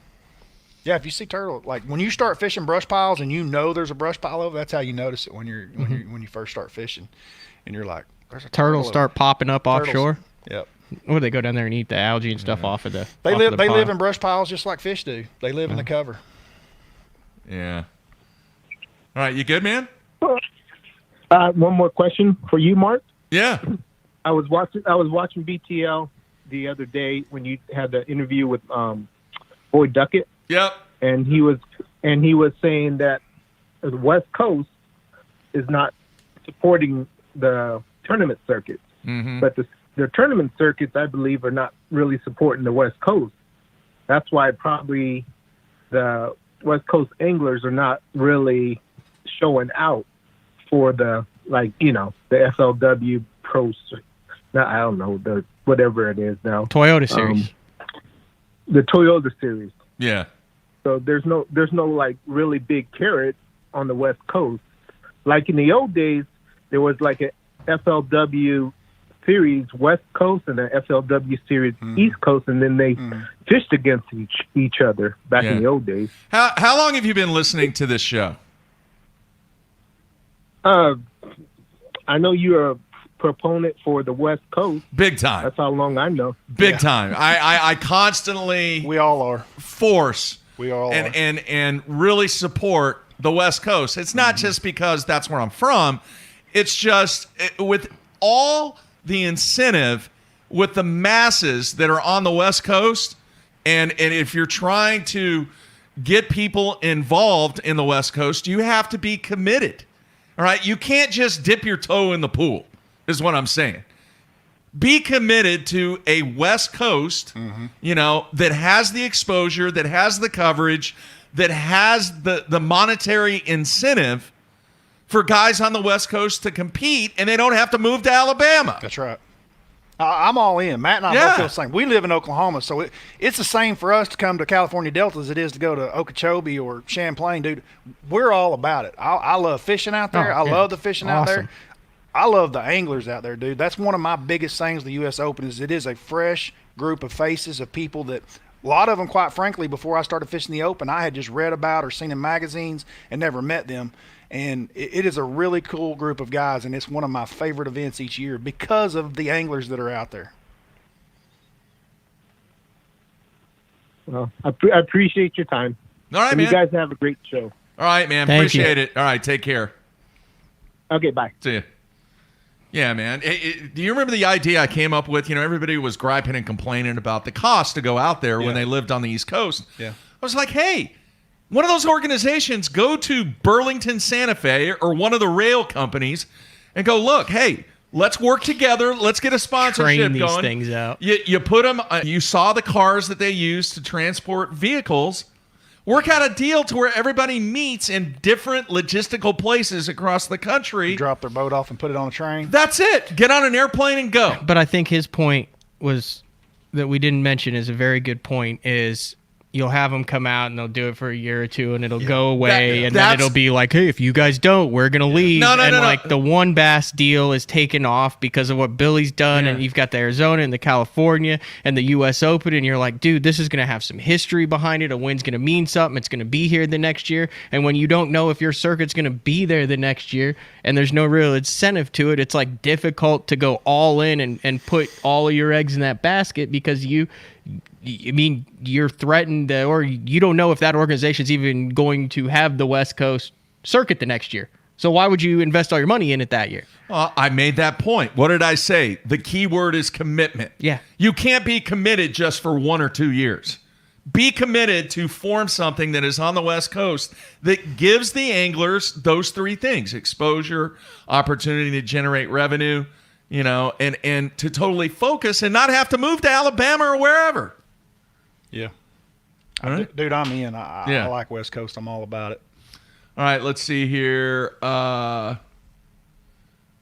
Let's go back to this. Matt, Brad, for the Opens, do you think it's better to find something great in a historically great area or find something decent in a bad area? Go for it, Panger. Well, I mean, I know what he means, but I mean, I would rather find something great in a great area than decent in a bad area. Yeah. What I think he means is, though, I know what he means. You're going to have a lot. You're probably going to have it to yourself in a bad area, decent. Like, you're going to be able to go in there and grind it out and catch some fish and not have anyone around you. My thing is, if you're a great spot in a great area and you understand it, you can survive a poor day in that. The other one, your risk is a lot higher. Right. Because if a decent spot in a bad area becomes a bad spot in a bad area, now you're screwed. Yeah. If you're in a decent spot, and if it turns into a decent spot in a great area, you can survive that. If you can find both, you have a chance to win. Yeah, 100%. Just dip into one. And you jump on the great first. When you've won, else. so you've won quite a bit now. Were you on great spots in great areas? 100%. You can't catch those big bags without being in those areas. Even on Grand? 110%. Great spot, great area. Yeah. Yeah. Yeah. All right, let's do this. Back to the phones. Hey, who is this? This is Josh from Missouri. What's up, Josh? Josh, what's on your mind, man? Hey, I got a quick question about industry. I know I hope I don't get this confused, but, all the tournament industry talks about wanting to grow the sport. And I feel like the sponsor industry is trying to shrink the sport because they're pushing more toward the YouTube. Because your video yesterday about talking about, they really push for the YouTube people and to drive sales, which I understand. But ultimately, selling to the normal folk through YouTube and then selling to the people who tournament fish are two different things, and one is going to excel if they're pushing all their money on YouTube. The other one, I feel like, is going to shrink as far as sponsorship dollars if they don't continue to push that avenue more. Brad, you want to go first? Yeah, I can jump all over this. It's not the industry that's pushing it. It's the anglers that have got 20 different leagues that we can fish. Dude, we ourselves have diluted our value. The days of a Denny Brower standing on stage with a jig and that jig selling a lot of baits because he won a tournament with it are just about gone. That's just the truth of the matter, because now there's 50 different events guys are winning in a year instead of 6. And, you know, there's just so much coverage to it with all the events that we have and all the things going on that it just dilutes. We're diluted. And we as anglers have done it. There's just too much out there. And and some of the things that you see going on in the controversy and things that are in this business right now are anglers trying to straighten that out in what ways that they feel are correct. I mean, they're honestly doing things that they think is the right way to do it. But, I mean, it's just like our politics today, dude. It's 50-50. And it doesn't mean that one side's 100% right and the other side's 100% wrong. It's just, it's life, dude. And this is America, and this is what it is. And YouTube's not going away. Social media is not going away. And it's a big-time player. It is. And it's taken over. You guys that watch this show are obviously big tournament fishermen. There's a lot of YouTubers that sell a lot of product that are not very good fishermen, and that is a you know, it's a poke in me. All the guys that have spent our entire lives working on this craft and getting better at it, and it's just the way it is. It's the way it is, and it's not going to change. I do see some of that changing as we go forward with some of the social medias and platforms such as YouTube, because now you're seeing a lot more anglers like myself, Matt, guys that do have more knowledge than some of the kids that are on the side of a pond, you know, catching 5-pounders out of his neighbor's, you know, golf course pond and selling baits. You're starting to see where it's more of an educated opinion being put on YouTube. And as more and more and more of those become available, it will make the other guys less and less valuable. I believe. I think it's a combination. I don't think it's an either or. I don't think one's taking away from the tournament, and I don't think the tournament's taking away from the YouTube. I think a mix is healthy. I think you're seeing companies that are involved in both. I think they see a massive benefit in. We use the BFE for example. I think there's a massive benefit in me and you going out and cashing checks and coming on and talking about it and seeing it in the standings, and then 100%. Having the YouTube video where it's like, oh, Panger's caught fish on a BFE in all 3 opens. He relies on it, depends on it. It's a good tournament fishing bait. If they fish tournaments, they're going to look it up. Right. Just like the guys out in the kayak who are like, hey, I'm testing out this BFE that Brad Hallman says is the greatest thing ever, and I'm going to see if it is or not. Mm-hmm. I mean, I think there's a value in both of those. I don't think your YouTube is taking away from the tournaments, and I don't think the tournaments is diluting the validity of the YouTube. I think it's 2 separate entities that when used properly, the company benefits from both. And don't get me wrong, I'm not saying that a tournament winning bait still has 0 value. I'm not saying that, you know. It still moves the needle. It still moves the needle. Yeah.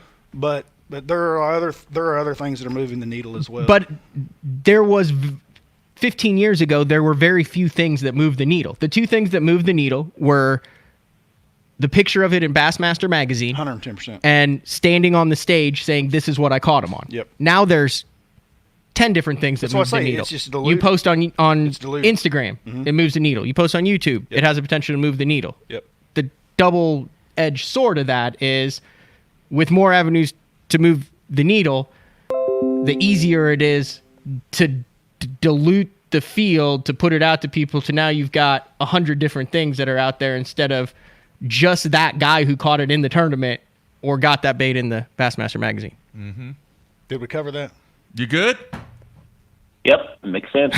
All right, man. He's like, I don't even want to ask a follow up to that. No, well, I was just thinking, you know, as far as I see your guys' standpoint from, you know, I know social media is not going away. I'm not like an anti-social media guy. I mean, heck, I watch it all the dang time, right, and follow all the dang time.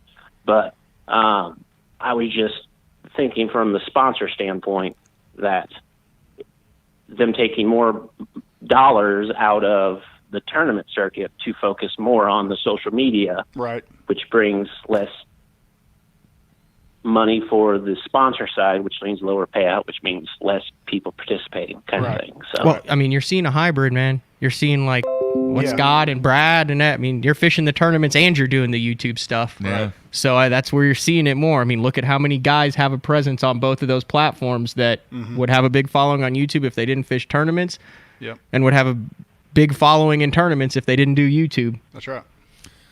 All right, man. That's true. Thanks for calling Thank you. in. Damn, All right, Brad. That was a great question. That was a tough Yeah. one to answer. Clay just called your BFE a beaver knockoff. A beaver knockoff. That's rough. All right, let's go back to the Like phones. 7 videos on how it's like. Hey, who 6 is this? differences. This is Levi from Mississippi. Hi, Levi. What's on your mind, Overprotective of man? that thing. I just want to say I really like your show. I'm subscribed, and Brad's show. I love his show on YouTube.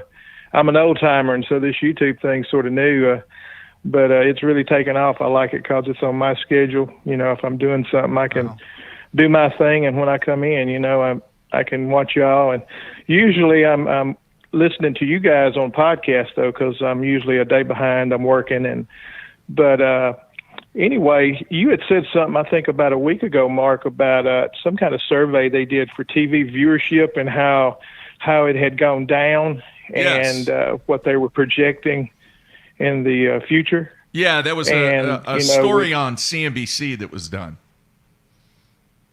Yeah. Yeah. And that was interesting to me because, you know, now I'm sort of consumed with the YouTube thing, and my wife makes fun of me because I'm always watching fishing, you know, channels on YouTube. But I have a good connection that has told me that Strike King may not have any of their shows on the outdoor channels and some of the channels that they have been on for years. So I think they may be taking a different direction. I have not heard that.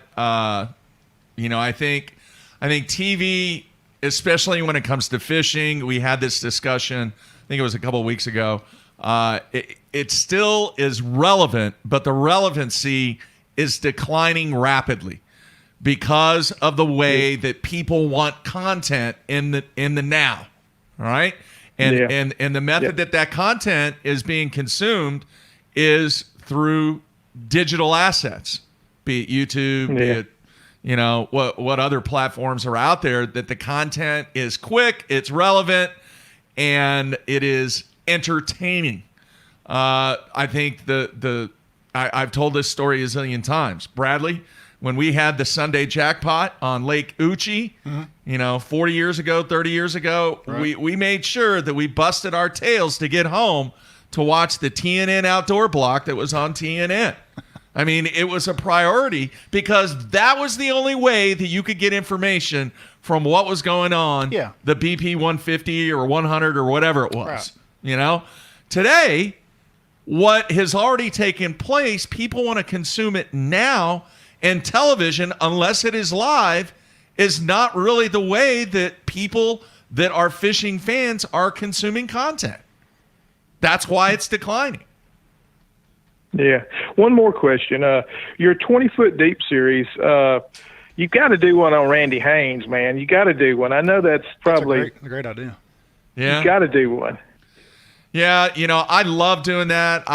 That is one of the best things that I've done, just from an enjoyment standpoint. In the short documentary, in the numerous years that I've spent in this game, and quite honestly, I mean, Matt and I spend a tremendous amount of time putting those together, and Dave Rush helped out a ton also. But it's a time and money thing, and if we had a company that was committed, very similar to what several companies are committed to the 30 for 30 series on ESPN, I would love to do more documentaries. Would you not, Matt? I'm all in on it. Yeah.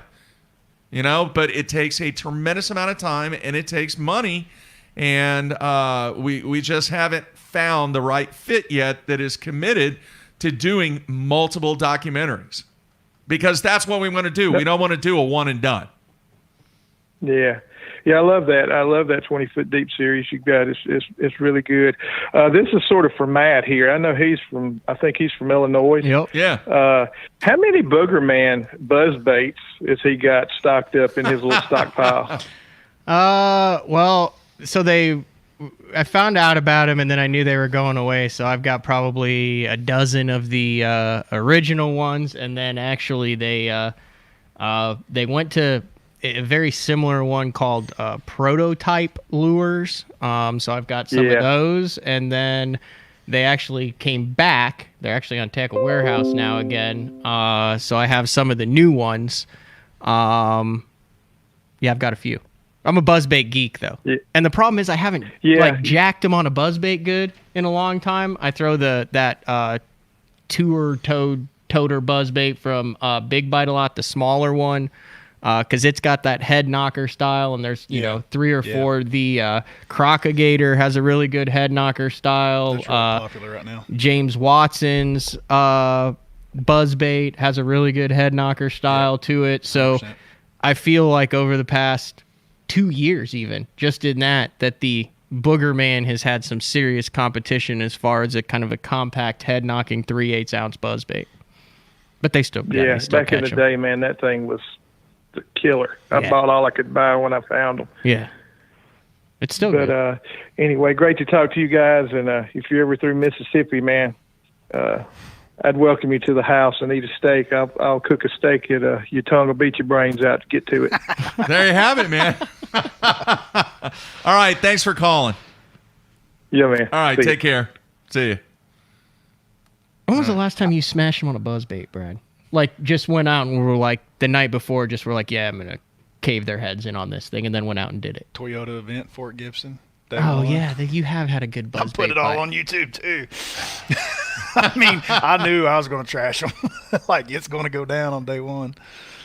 Huh. It's been a while for me. Yeah. It's disappointing. I've tried, too. Yeah. Then the fall, it's the time of year to do it. Yeah, I know. I think earlier, Charlie Hartley's watching. So, hi, Charlie. He said something about his trailer hitch came off. What? At the last Open. What? I didn't see that. Yeah. Charlie had a great tournament the last Yeah, I Open, know. too. Smallmouth 101. That dude, that guy's got more energy and more excitement for a guy that has done this for so long.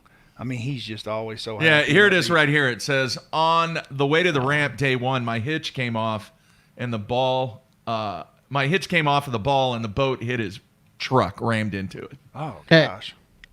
Yeah. Cherokee? Must have been. He didn't say. Last event. That's what it would have been last week. Yeah. Yeah. I had that happen. Yeah. You remember that? You On know, that turnpike. Yeah, on the way And he to still was able to cash a check. I mean, you know how just a Charlie truck, man. Charlie takes care of his stuff. Oh, yeah, it's mint condition. Yeah. I mean, that had to be front and forefront of his mind. He just went out and smashed it was it. really, really scary. I mean, I was going 70 miles an hour on the Turner Turnpike, and the only thing that connected my trailer to my vehicle was one cable. That's it. The other one snapped, and the other one was frayed. It was a really, really, really scary moment. You had just gotten on the turnpike when that happened, right? I remember that well. Yeah, Glenn Cunningham came and helped me get it rigged up, and I ended up going to Table Rock, and I did good. It was for a Central Pro-Am. Right. All right, let's see here. We'll take one more call if somebody wants to call in, and we'll get this thing wrapped up. There was an interesting question on YouTube about if neither one of you guys qualify, what's your plan for next year? Bradley, you go first. I'll let Matt go first. Okay. Go ahead, Brad. Well, is it bad to even think about that? You don't even want to think about that yet, do you, Bradley? Or do you want to have a plan in place if We've talked about it. success does not come? We've had this conversation. I mean, this is not something new. Like, I knew what I was getting into when I started this year. Like, it was obvious the mountain that was in front of me. So, like, I told my family, I told my wife, this is a 2 or 3 year plan. This is not, you just go in and qualify. Maybe if you do, you do. It's great. But, like, this is an uphill battle. It's legit. It is tough. It is not easy. You guys watching, you've seen the fields. You've made comments today about the quality of the fields. Like, top 4, dude, is tough. And so my backup plan is just to keep coming. I mean, I'm going to do the same thing I've done my whole career. I've been doing this a long time, and I'm going to keep coming. I want to fish until I'm about 55 years old. That means I've got about 10 more years. And so for the next 10 years, you're going to see me out there kicking every single day. Matthew? Yeah, I'm all in on it. I mean, you guys watch Carl and Hunter Shryock, and I mean, dude, these guys fish the Opens 5, 6, 7 years. They got close some years. They bombed the first tournament and didn't have a chance after other years. I mean, there's not a lot of guys who just fish the 4 and get on it. Now, there are guys like that. I mean, we had Frank Talley on the other day, and he was one of that. But, I mean, dude, you got to go through it and really want to do it. Now, if it happens, great. I mean, I'm going to do everything that I can. But here's the way I'm looking at it. I mean, let's be honest here.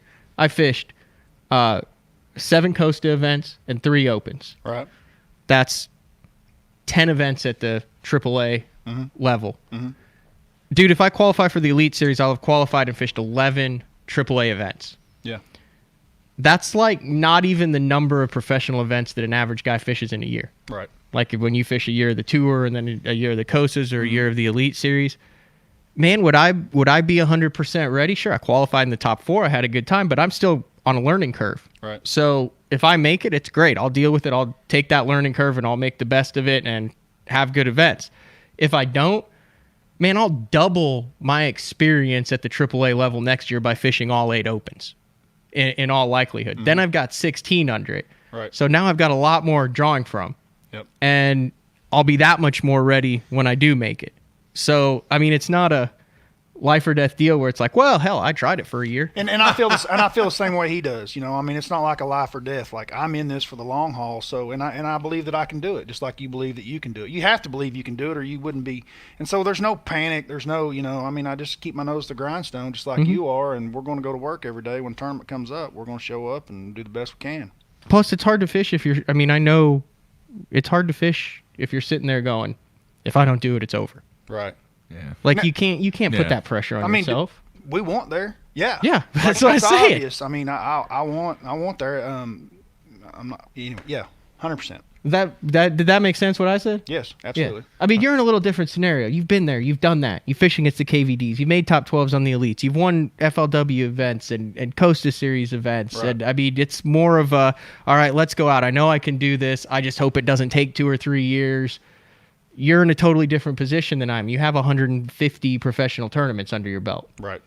You're not mind-blowingly changing your game and learning life-changing lessons on the water every tournament. Now, I mean, you're learning stuff every tournament, but I mean, I'm making way bigger jumps each tournament and learning things to do right and do wrong than you are. And there's something to be said for doing that in an Open than at the Elite Series. But if you can get into the Elite Series, because the bottleneck is so damn tight right now. Yeah. It had been open. I mean, that bottleneck. It's a pinch point. It's a pinch point. And it's different. And I mean, if you can get through the pinch point, frickin' take your opportunity, go through it, and deal with what's next the next day. All right, back to the phones. Hey, who is this? Hey, this is Rusty. Rusty, where are you calling from, man? I'm calling from Missouri. What's on your mind today? I want to kind of reiterate the Randy Blockett deal when he was talking about all the electronics and all that. Yep. Would a good way to combat the electronic and money crave, would that be to take away the no sharing of information even with competitors? Do you think that would even it out some? I don't know how that ties in with the grass. I can tell you right now, I'm not for the competitor information deal, dude. I'm totally against it. Let me explain why. It has nothing to do with information. I'm not an information guy. I'm one of the lower information guys out there. I like to drop my trolling motor and go fishing. I stay with other people. I stay with friends, and I have good relationships with everyone that I've ever been in a house with, whether it's Kurt Dove, Brian Schmidt, or the guys that I'm with now. Dude, you are taking away the enjoyment. All we do is fish. That's all we know. We don't know anything else. And we're going to come in at night and talk about what? If we can't talk about fishing, like, it's I guess we could go on the road and get a house by ourselves or a hotel room by ourselves and just stay. I mean, that's really what it's boiled down to. You just go stay by yourself, and this is just straight business work. But, dude, like to have no conversation whatsoever, it just dulls it out for me. Hey, how many guys have you known for 20 years that you talk to on the phone, that hours-long conversation that can't name your kids and you can't name their kids? We've had this conversation. I guess all of a sudden you'd know all the kids' names instead of what 20 years spinnerbait they like or something. What does that guy do for a living? But, well, I don't know. How long have you known him? Us, that's 2011. I'm sure there's guys that like that. I'm sure there's guys that like that. But as far as how that ties to the, I guess I don't understand completely how no information would tie to the. Well, with this, it's so simple to share waypoints. You know, take a chip out, put a chip in. You know, hey man, I got this great spot down here. If I ain't there, stop by and hit it. You know, well, hey, Brad, I got this good spot right here. If you're in that area, you hit it. You know what I mean? Yeah. It would take away. I'm not against it. I'm just bringing it up as a conversation piece. No, I of totally what get what you're Randy saying. Bucket brought. Yeah, the sharing of waypoints. You know, I'll be honest, it took me a long time through my career before I really realized how much of that was going on with the group sharing, because like I say, I'm kind of you and I could be sharing with a couple other guys and y'all could be telling me something. I'm still a guy that would just kind of go do my own thing. It's feast or famine that way, but it's what I do. But yeah, a lot of that does go on. There's groups that share amongst each others, and I know on the Elite Series it was kind of, you know, those guys that make the Classic year after year, and FLW was kind of the same way. It definitely is beneficial for some people. That being said, there's also groups of guys that have shared waypoints for years and years and have never made a Bassmaster Classic or an FLW Cup. Right. That's right. I know that's a fact, too. Yeah, that's a great point. It goes both ways, 100%. Okay, well, I appreciate it. I was just bringing that up because I listened to Randy Blockett bring up the fact of cost of graphs and, you know, driving people out of the market because people can't afford the latest, greatest stuff. And I thought, you know, that might equal out some of the fishing, you know, but guys are going to talk no matter what. I mean, I fish regularly too, so I know guys are going to talk. I'm just talking at that pro level like that. If you took that away, would you think it would make it more competitive for everybody? I've got friends that are over at MLF and they're not allowed to talk, right? They're not allowed to talk, and I know that some of them it's really taken. It doesn't really have as much to do with sharing the spots as much as it is just quality of life, dude. That's what I'm talking about, quality of life. And it really digs into quality of life when you're on the road. When, you know, I'm staying with Skeet Reese and John Murray, and I can't even discuss how I caught a fish last week on Fort Gibson. I mean, it's just like, how bad would it suck? We talk about that 8-pounder you caught if you couldn't go back to the house and be talk about it. Man, I rolled up to the grass and I knew it was there, and I flipped that bait up in there, and I mean, you couldn't even say anything about you that. You kind of understand what I'm saying about the quality of life, why I don't like that rule? Like, it just... Oh, yeah, I understand all that. I was just, like I said, I was bringing it up for the Randy Blanc I did show about all the electronics out doing the bass and taking all the electronics away and keeping information, you know, to yourself. And, absolutely. Yeah. I don't know. I was just trying to make up a conversation over it. I just wanted to know how you guys feel. I don't share information with nobody. I mean, good luck if you can follow and catch fish when I'm catching them all. Hey, dude, and we all agree that everything's too expensive. Like, all of it. Boats, motors, the whole thing. Spinner baits, like, everything's too expensive. We all agree with that. Well, I wish you and Matt luck on qualifying. And do you feel like there may be a mass exodus from MLS if a lot of them guys qualify for bass? Well, there's not a lot of them fishing bass to qualify. There's just a small handful, so I don't expect a mass exodus now. Okay. All right, man. Hey, I appreciate it. All right, man. Take care. Yep. All right, thank you. See ya. All right, one more call. Hey, you're on. Who is this? Mr. Jeffers, this is Bubba from Virginia. Bubba from Virginia. What's on your mind? Yes, sir. Well, as an elder statesman, so to speak, in the sport as you are, and a go-between, a neutral go-between, I would like to hear, since nobody's asked a question, I would like to hear your heartfelt thought on all this scheduling controversy that's going on right now. I really would. Right. I was waiting for this phone call. All right. Do you know who this is? I do Bradley? not. I'm not. It's Bubba. Yeah, it is. Bubba from Virginia. All right. This is what I'm going to say. If you did not watch the interview on Monday, you need to watch the interview. Yes, sir, I did. I watched it after the fact. I drive a truck, which I'm in the mountains of Tennessee, staring out a windshield right now. Yeah. Well, I thought that I pressed the issue pretty hard because if you go back at the history of what I've talked about from a scheduling standpoint on this show, I have actually tried. I told the entities that were involved. Oh, he left. Here, I'll just keep saying this. I told the entities that were involved I would be more than willing to be the one person to get everybody in a room to where no scheduling on top of anybody takes place. Did I not say that, Matthew? 100%. Because everybody misses out when you schedule on top of each other. Bottom line. All right? What do you have a piece to say on this, Brad? Because I feel like I just lay it out, in my opinion. Not bad, not good, just what I think happened. Go ahead. And then I'll respond. All right. Here's what I think happened. And this is my opinion. You just look at the dates, you look at everything that went down, the history, some of the things you've heard before. Mm-hmm. Do I know this is exactly how it happened? Do I know this is factually correct? No. This is a talk show. This is my opinion. Yep. I feel like the Bassmaster Classic was... The date for the Bassmaster Classic was finalized over a year ago. Would you agree with that, Mark? Publicly or No, privately? finalized, privately. Yes. They knew that the Bassmaster Classic would be on March, 19th through 21st. They, meaning who? Bass and the city of Fort Worth. Of Fort Worth. Agreed. That date was not publicly announced until, what was the date that we found that the full... May 28th. May 28th. Now, can we address, while you're going there, and this is the only thing I'm going to say, I'm going to let you continue, but there was a response back on the comments that said that Bass announced the Classic on January 1st. 2020. New Year's Day. There's two things that are wrong with that. Number one, Bass is not going to announce where they're going in 2021 when the 2020 Classic never took place. Two. The earliest that they've ever announced it is at the Classic for the next year's venue, and they stopped doing that to try to take the shine off of the Classic that was going on and put it on the next year's Classic. So they started doing it then between that Classic and ICAST.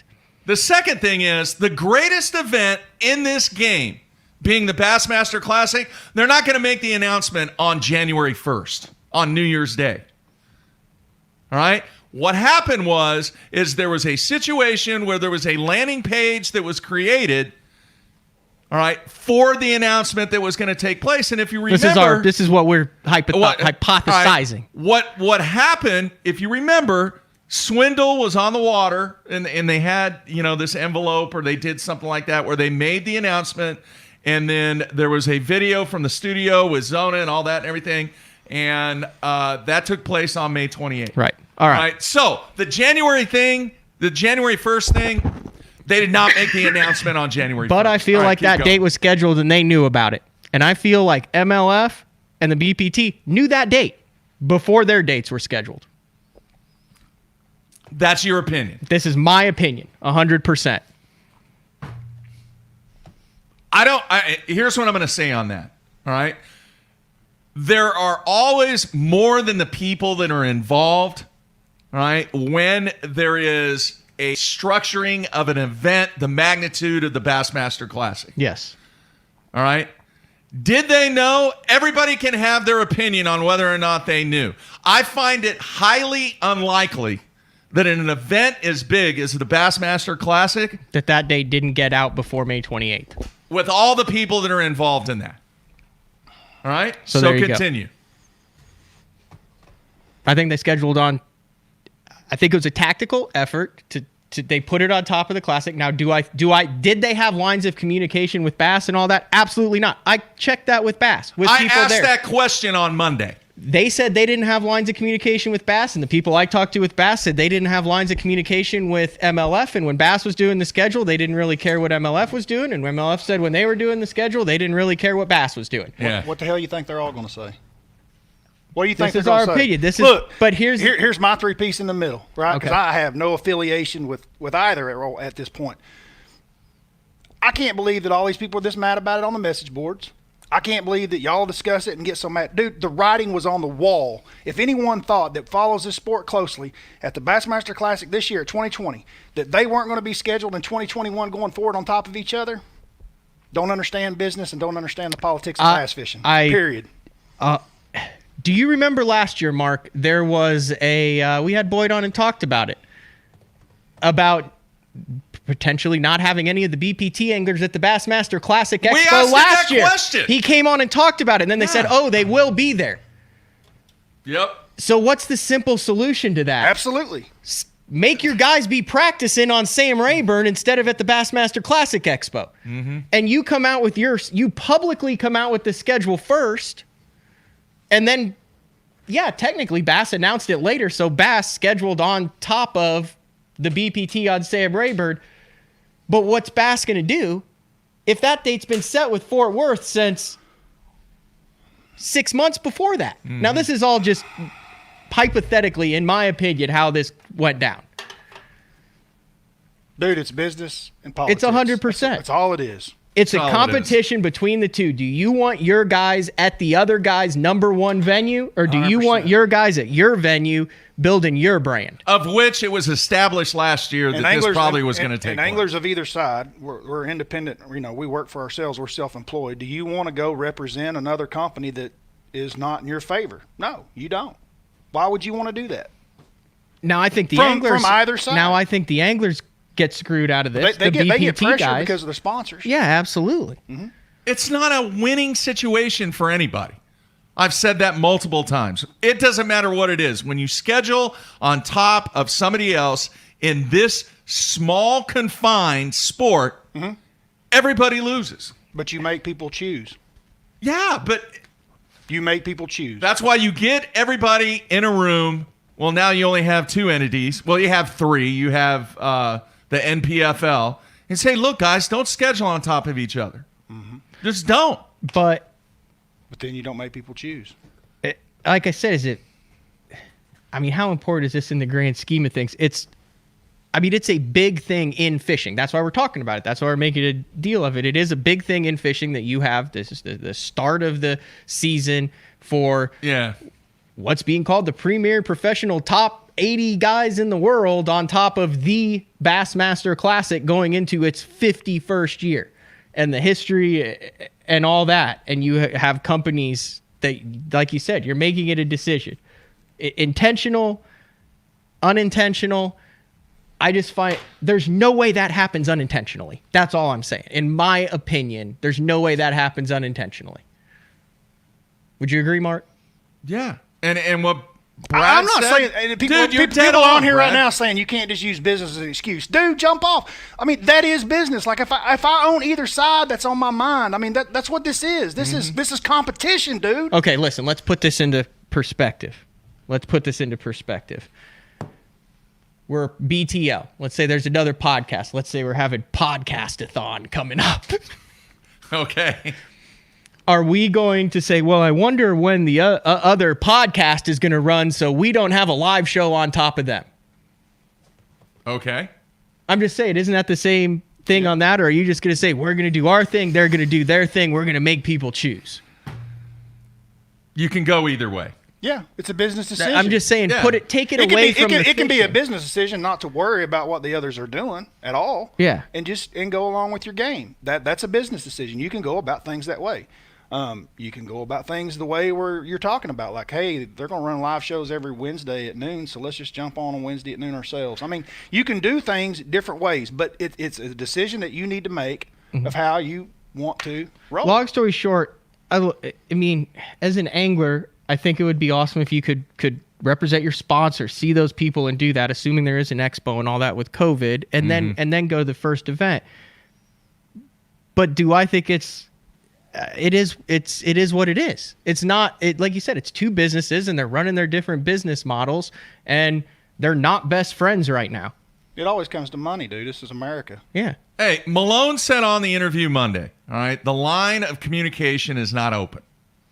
It's not. I wouldn't think between the two organizations. I wouldn't think that it would be. Folks, it is a battle right now. All right. And just like Bradley said, it was a business decision. Was it the right decision? You know what? We're going to find out. Yeah, you're going. We're going to find out. Yeah. But I thought the interview that I did with Boyd on Monday, I asked hard questions. It is not my position to get into a Savannah Guthrie situation. Absolutely. All right. 110% agree. Because I was not the one that was answering the questions. Yep. I asked the tough questions. The way that he responded, that's Boyd, not me. Yeah. All right? Is it a bad deal? It is a tremendously bad deal for the fans, for the anglers and for the sponsors. I've said that since day one. Yeah. When you have overlapping events, I don't care what it is a bad deal for all three of those entities. You said that for 5 years. I have said, I said, hey, you want me to be the mediator? I'll get everybody in a room. Let's get this done. The Tour and the Elite Series. It's really tough on the industry. I mean, that's really who suffers the most at this is the industry, because, you know, they set their budgets for marketing and planning on where they're going to spend their money. And so you allocate to go to the Classic or the Red Crest. And now, you know, at the same time, now it's going to cost more money to be at both places at the same time if you want to be involved at the same time, or you're going to have to choose which one you want to go to. You know, that's just the bottom line of how things are going to work. And you know, that's a way of leveraging something. You know, the pie's only so big whenever you're working with basically endemics in this business, which is what both tours are doing at this point, because the Coca-Colas and the Home Depots aren't available right now to either side, right? Yeah. So the pie size is only so big, so let's leverage it. It's a business decision, 100%. man. That's 100%. What it is.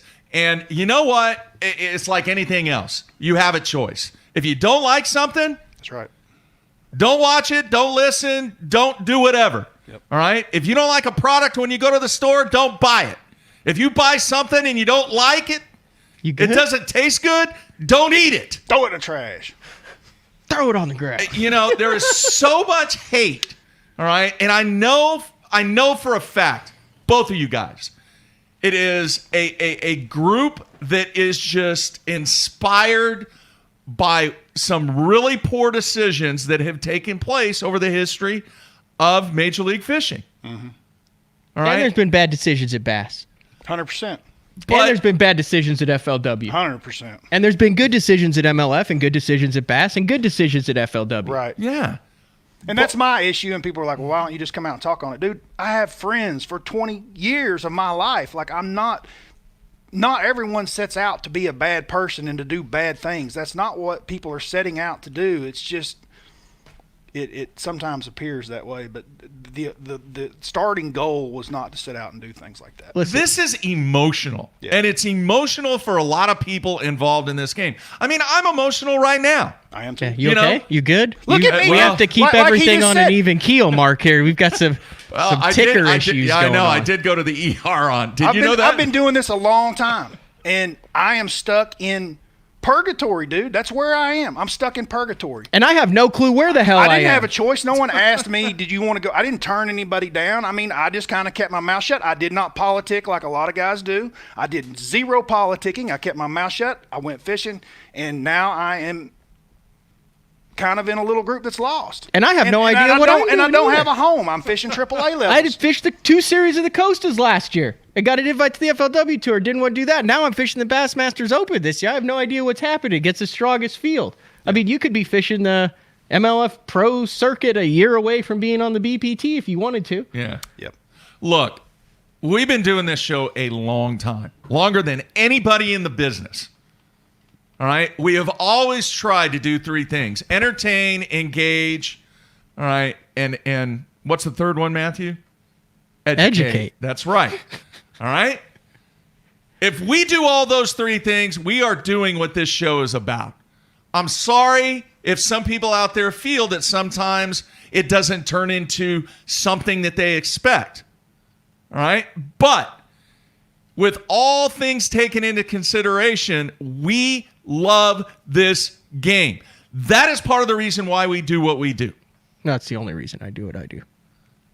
Bottom line, I mean, I have dedicated over 30 years of my life doing this in some capacity. Some people don't respect that. Others do. All right? And Matt's chuckling over here. He's like, hang on now. You went to the ER on Friday. Yeah, you're channeling 2011, Jeffers. Don't get too excited here. Yeah. It's just very unfortunate that this all can't work out the way that I think everybody that's watching and everybody that's in this game wish it could work out. And I obviously wasn't in studio for Duckett and Malone. And those guys didn't have to do that at all. Come on and talk at all about that. And I listened to the full replay. Yeah. And they answered a lot of your tough questions. And you circle back and ask him the same questions again sometimes. Because he didn't answer it. And you hit him on it. And, you know, I thought it was great of them to come on and do that. Like, really did. They didn't have to. I mean, they spent a full hour of you going, well, so-and-so wants to know why the hell you did this. Yeah. Or haven't done this. Or what's this? And I mean, I thought it was entertaining. I learned some stuff. And I was engaged. So, I mean, if you want to reprieve from normal everyday life to dive into the fishing drama days of our lives as the world turns, mission accomplished. Yeah.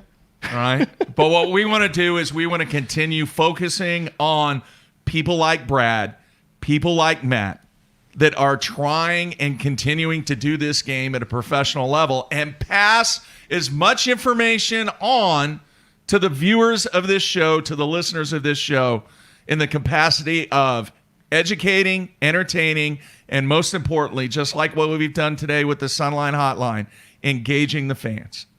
All right? If you don't like it, there's plenty of other stuff to watch out there. Like my and Brad YouTube channel. Yeah.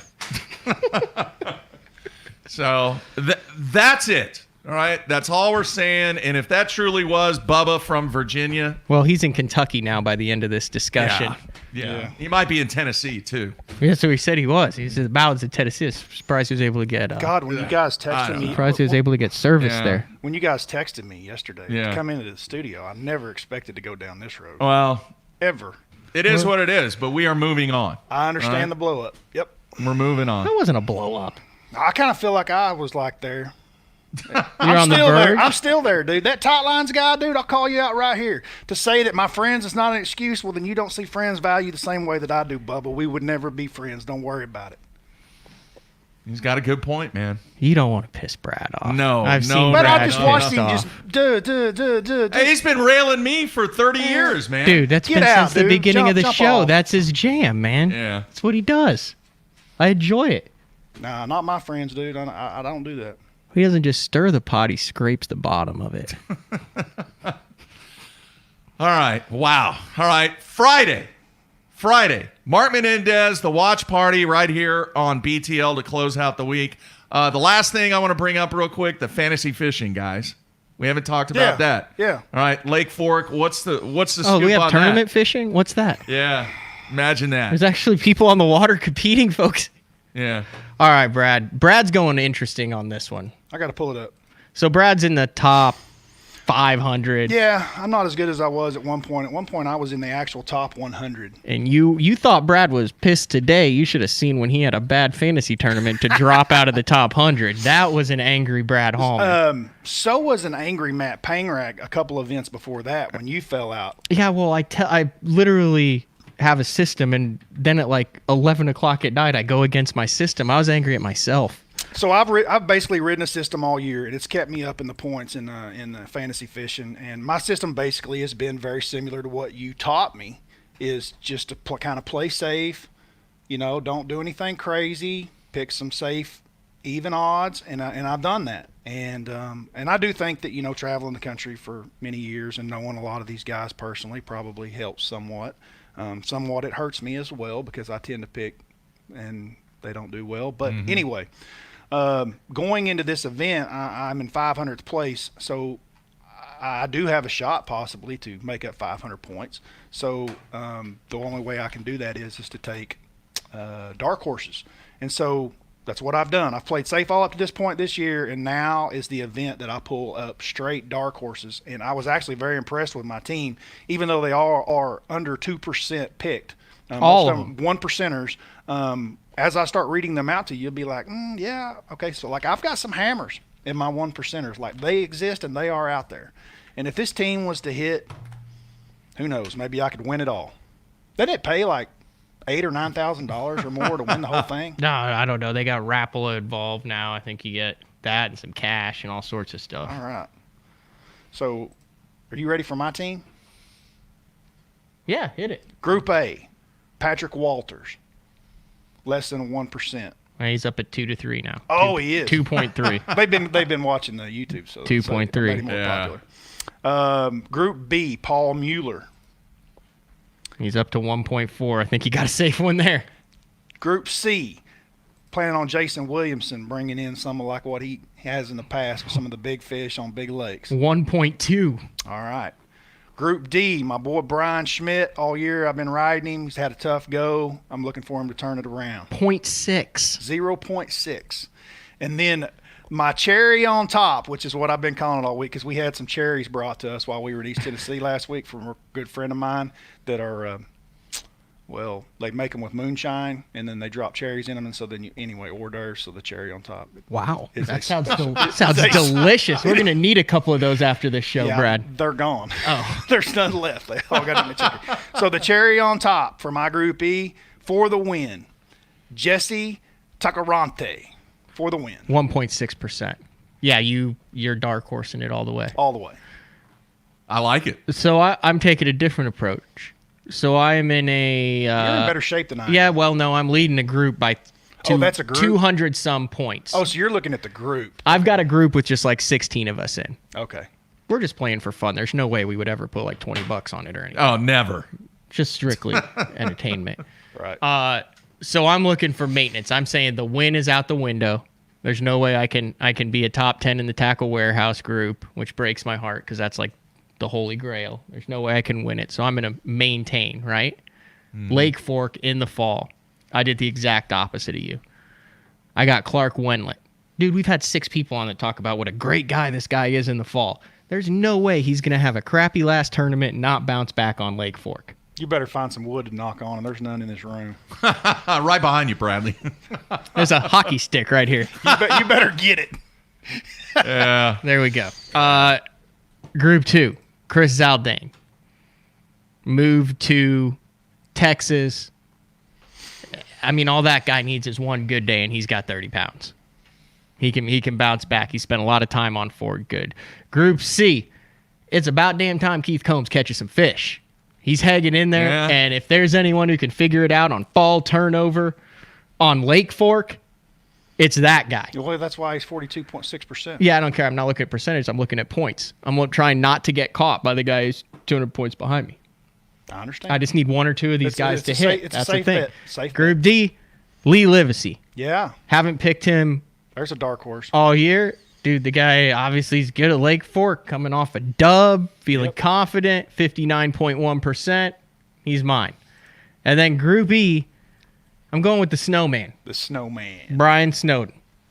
I think... He's struggling, man. Yeah, but man, I think he can find a little deal there on Lake Fork and just kind of dob around. And drop shot's big on Lake Fork. That's what I'm saying. I think he could be in the mix there. Drop shot is big on Lake Fork. So I got Wenlett, Zaldane, Combs, Livesey, and Brian Snowden. Brian Snowden's my dark horse at almost 15%. All right. Who you got for the win? Because he's got Jesse Tacarante. I think Keith Combs continues. I mean, dude, you not remember back in his heyday, Keith Combs won everything that was in frickin' Texas. You had Elite Series events on Falcon. You had TTBCs on Conroe. You had stuff on every single lake. The guy was dominant in Texas. Mr. Texas. I think he does. He's going to do it again. No. What do you think, Mark? I'm not doing the fantasy fishing, but in looking at the field, Frank and I talked about the crankbait bite. Is the crankbait bite going to be the big deal at Lake Fork? He said yes. I tend to agree with the guy that knows a heck of a lot more about crankbait fishing than me, and a heck of a lot more about Lake Fork. So I think somebody that finds that pattern that is kind of out of the norm with a crankbait, and gets fortunate in the morning to get 1 or 2 really, really good bites on top, is the one that's going to pull that off. I can't tell you. I don't know, man. I think the Combs pick is a really, really good one, man. It's an easy one, but I don't know how this thing's going to go down. Last year, year before last, I was on Fork at this exact same time of year. We actually left the U.S. Open, and I drove back to a Costa Media event that I had to be on there at Lake Fork. And there was quite a few of us there. Right. And so we were all fishing. And, fishing with riders and doing different things. But we were trying to catch them as a group. And I'm telling you, there was 15 or 20 of us there, probably 20. And the overall vibe was, dude, it was tough as nails. And it was in November. And it was tough fishing. I can tell you that they were not on the bank like you would think that they would be on a lake like that time of year. It was tough. Now, I'm not saying this year will repeat and be the exact same, but I do not look to see the 100-pound weights that you guys have seen in the past at better times of the year than right now. And, dude, it'd be a heck of a story. Frank Cowley, I mean, he's down there. He's from that neck of the woods. Absolutely. He's rolling hot. He hasn't had a bad tournament since the beginning of the season. Yeah, Talley's doing well. I mean, I could see him continue in that role. Yeah. I actually expect him to do really, really well. Yeah, absolutely. He's brimming with confidence. Yeah. And Combs will do well in this event, and all those guys. I just, what you're doing, I think, is smart. Where are you at in the overall? I'm way a 383. That's the overall? Yeah. So you're higher than I am. Yeah. Yeah, he had one real bad event. Haven't heard that since college. That's a joke. Jeez. That's a joke, Ted, to show people. All right, Bradley, dude, you freaking rock. Man, you need to get in here more. I know. Right? When you're not off the road during the off season, we definitely want to get you in here as much as we can. And if people did not see the passion that Bradley Hallman has for this game and his love of the game just 15, 20 minutes ago, then you don't know what passion is. And we've been friends for a long, long, long time. Mm-hmm. And I greatly appreciate the friendship that you and I have. You've taught me a lot. And I know the fans greatly appreciate you coming on this show, man. Well, I appreciate you guys having me. Matthew, anything? No, we're good. It's been an hour and a half. Longer than that.